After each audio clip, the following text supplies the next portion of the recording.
Bonjour. Alors Zelensky, c'était pas suffisant qu'il ait un front avec les Russes, il a ouvert un nouveau front, cette fois-ci, mais à l'intérieur de son pays. Et bah oui, parce que les derniers succès sur le front contre les Russes, c'était principalement dû à la dronisation, à la robotisation, et tout ça, c'est grâce au ministère de l'Intérieur, M. Fodorov. Et Zelensky, lui a donné une promotion en le virant.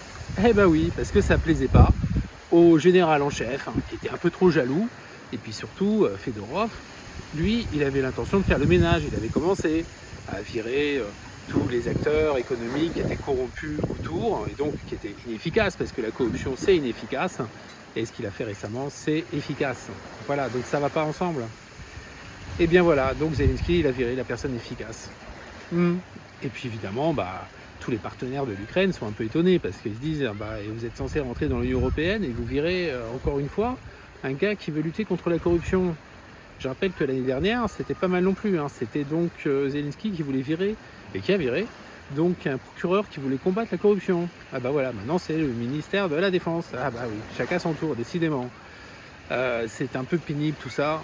Moi je vous dis franchement, ça sent pas très bon.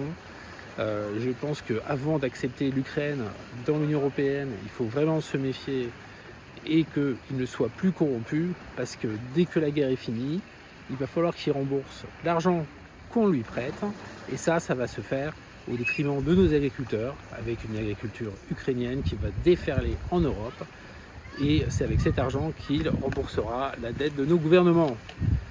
Bon, voilà. Donc, si vous avez appris des choses, mettez un petit pouce. Les commentaires sont le bienvenu. Je réponds aux commentaires. Allez, salut et bonnes vacances!